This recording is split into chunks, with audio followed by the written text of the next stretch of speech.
신앙 고백 우리 하겠습니다. 나는 전능하신 아버지 하나님 천지의 창조주를 믿습니다.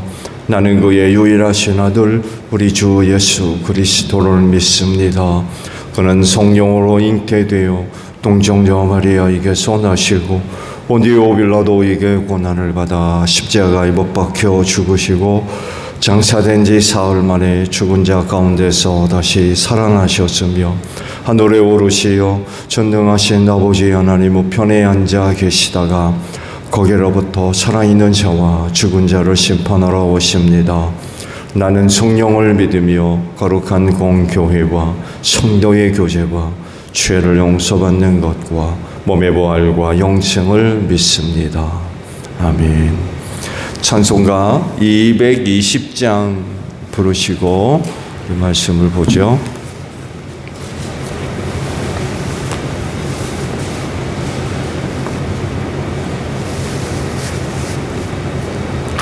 찬송가 220장이에요.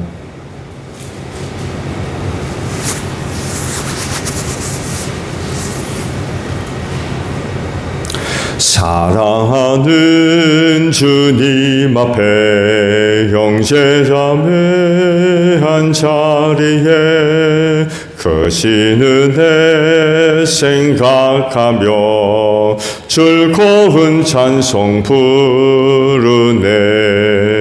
내 주 예수 본을 받아 모든 사람 내 몸같이 환난 근심 위로하고 진심으로 사랑하세.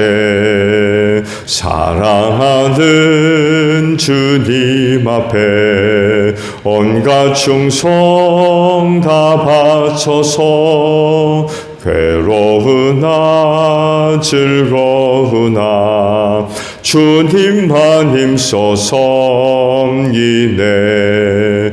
우리 주님 거룩한 손 제자들의 발을 씻어 남 섬기는 정의 도를 몸소 행해 보이셨네. 사랑하는 주님 예수 같은 주로 섬기나니 한 피바다 한 몸이릇 형제여 친구들이여 한 몸같이 진미하고 마음으로 하나 되어 우리 주님 크신 뜻을 지성으로 준행하세. 말씀을 봅니다. 민수기 9장의 말씀이에요.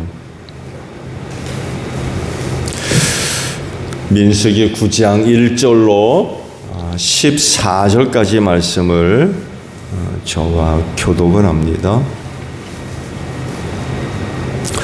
민수기 9장 1절로 14절입니다. 이스라엘 자손이 이집트 땅에서 나온 이듬해 첫째 달에 주님께서 시내 광야에서 모세에게 말씀하셨다. 그 정해진 때 곧 이달 14일 해걸음에 모든 율례와 규례에 따라서 유월절을 지켜야 한다. 그래서 정월 곧 그달 14일 해걸음에 주님께서 시내 광야에서 모세를 시켜 명하신 대로 모든 이스라엘 자손이 따랐다.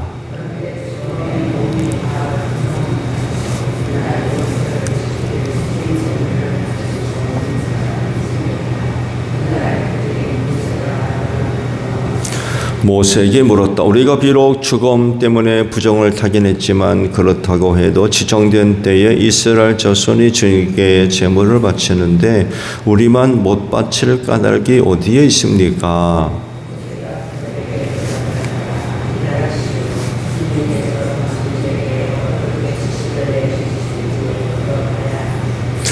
주님께서 모세에게 말씀하셨다.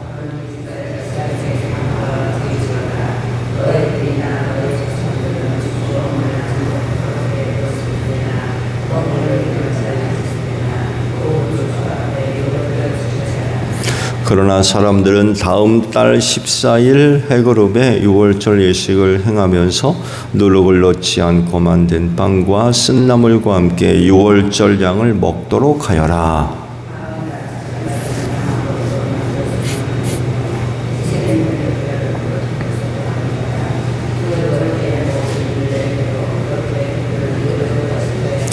그러나 정결한 사람이나 길을 떠나지 않은 사람이 유월절을 지키지 않으면 그 사람은 자기 백성에게서 끊어질 것이다. 나 주에게 바치는 제물을 정해진 때에 가져오지 않았기 때문이다. 그는 자기의 잘못에 대해 벌을 받아야만 한다.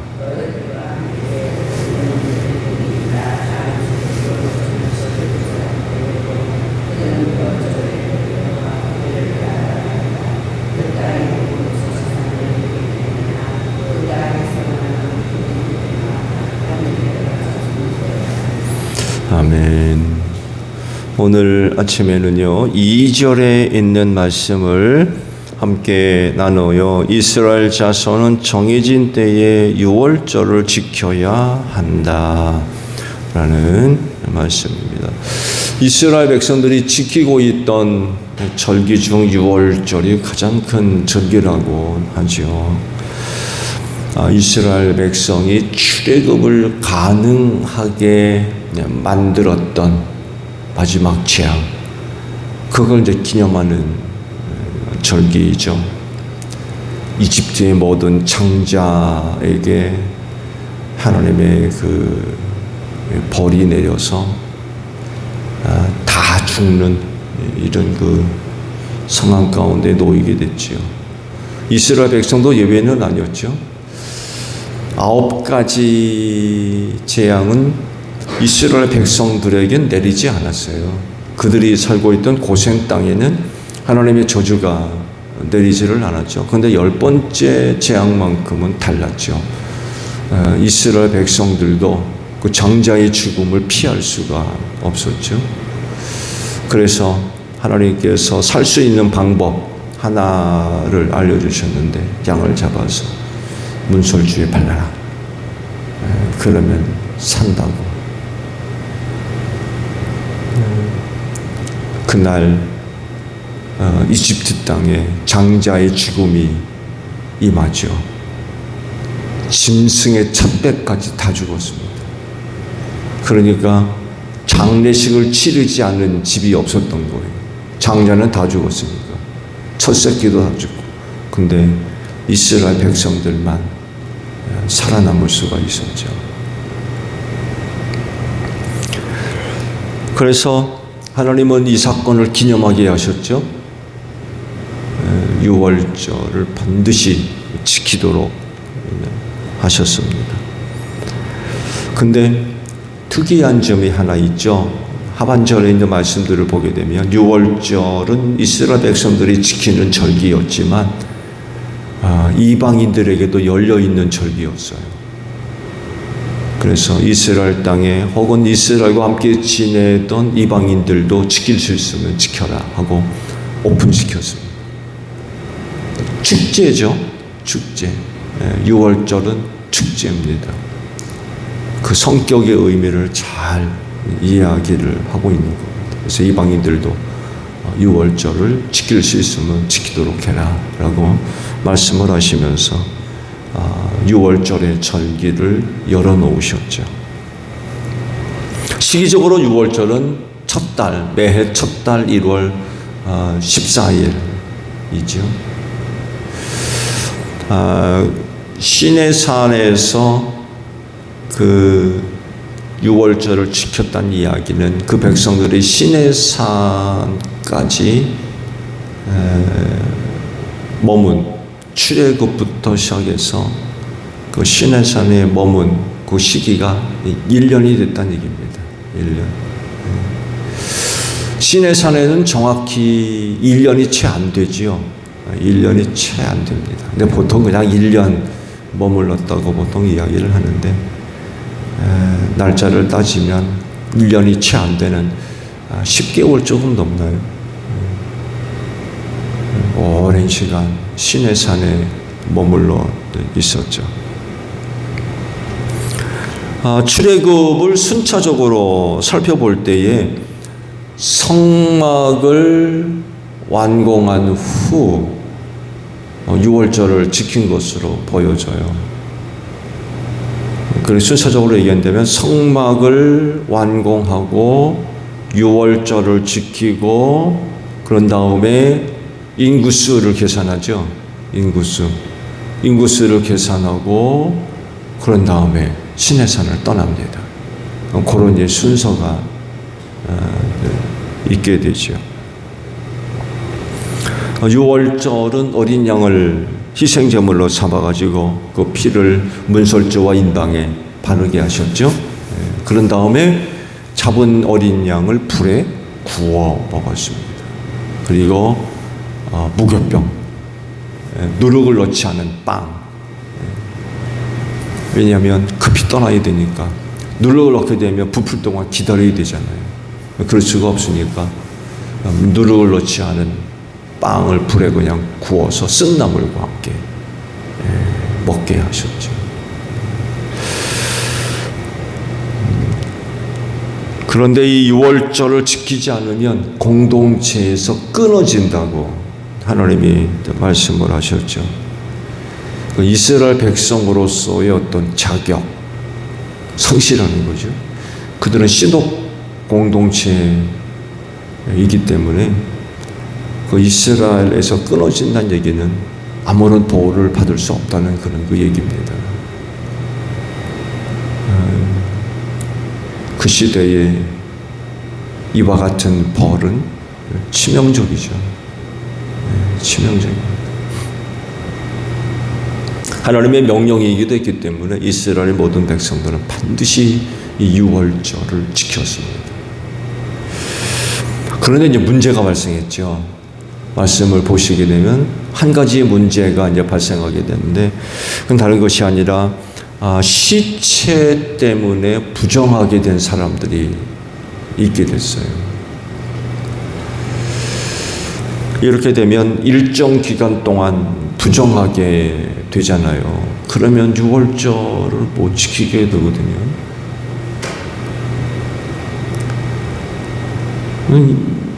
이걸 어떻게 할 거냐는 본의 아니게 시체 때문에 부정하게 돼가지고 6월절을 못 지키게 됐는데 이 사람들이 와가지고는 그래도 지켜야 될 거 아니냐. 그래도 하나님의 명령이기 때문에 어떻게 했으면 좋겠느냐 했을 때 모세가 하나님께 여쭙죠. 이 문제를 어떻게 했으면 좋겠느냐고 여쭙니다. 그랬을 때 하나님께서 답을 주시죠. 그 다음 달에 지켜라. 그 다음 달에. 그 다음 달 14일에 모든 절차와 방법을 지켜서 그런 사람들은 그 다음 달에 지키도록 해라 라고 이제 답을 주게 되죠. 근데 결국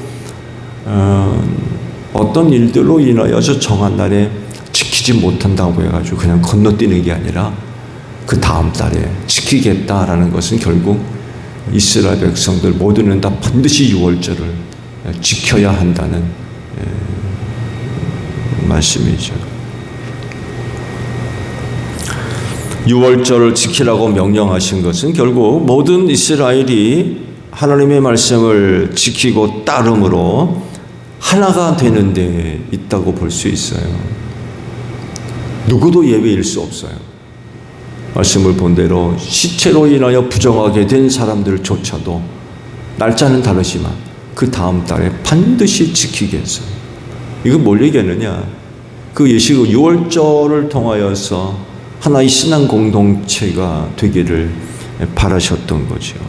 여러분, 하나의 공동체는요, 같은 장소에 머물러 있다고 해서 이루어지는 것이 아니죠.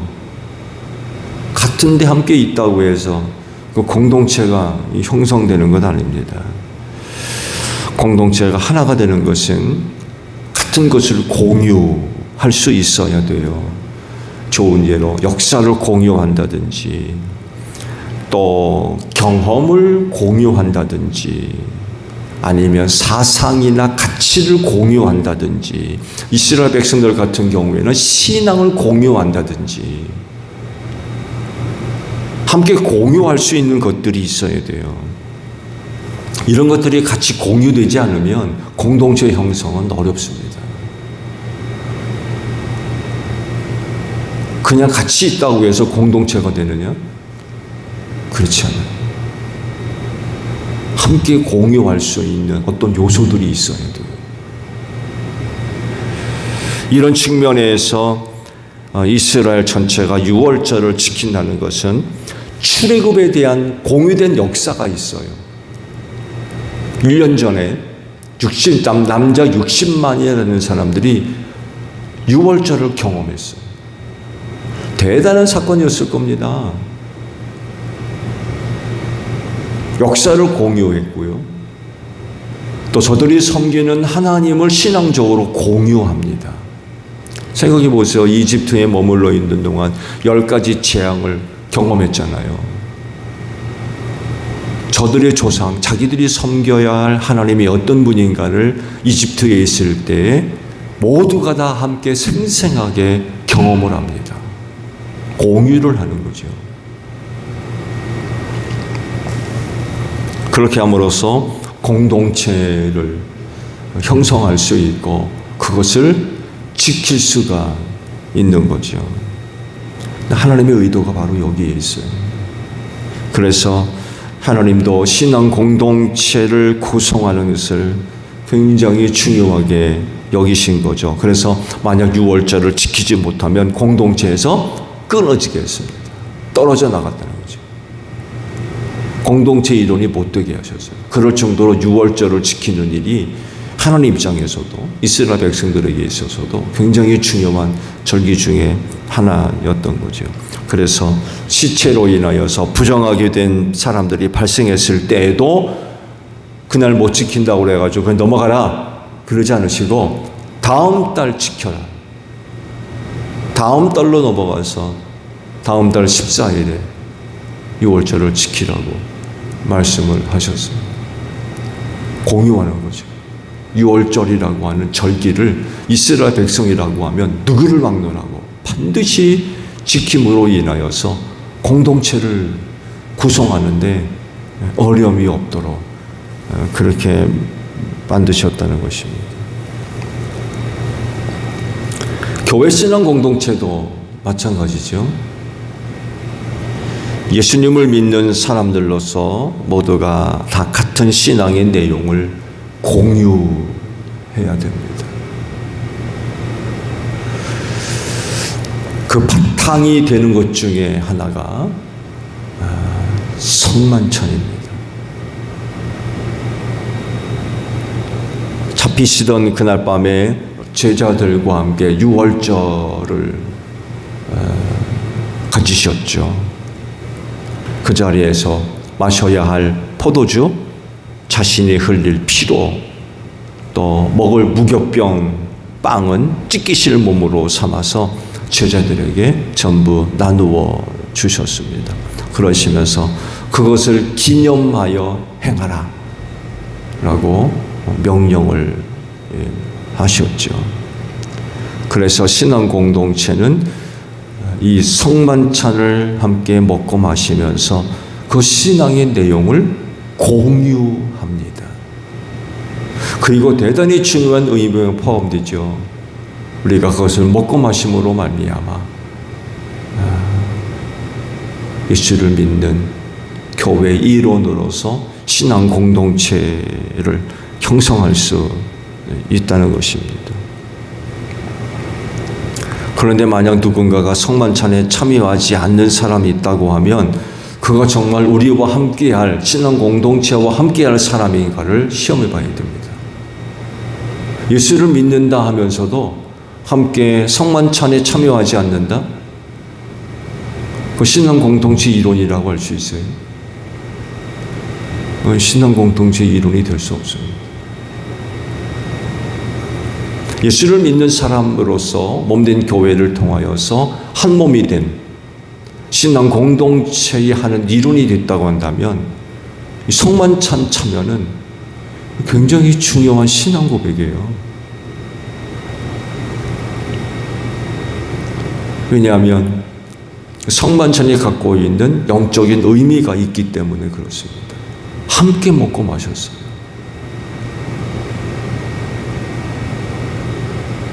초기 예수 공동체가 가졌던 그런 그 신앙의 행위지요.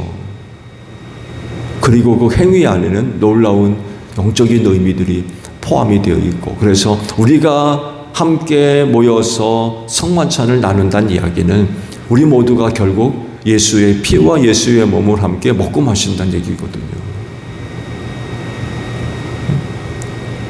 공동체 이론이 됐다고 하는 상징적인 그런 그 사인이죠.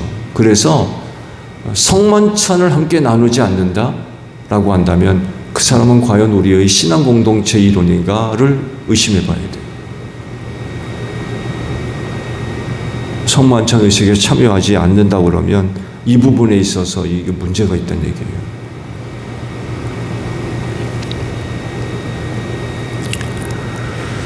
예수를 믿는 믿음으로서 신앙 공동체의 이론이라고 한다면, 거기 이 교회를 통하여서 예수와 한 몸을 이룬 사람이라고 한다고 하면 반드시 성만찬에 참여해야 됩니다. 함께 먹고 마셔야 돼요.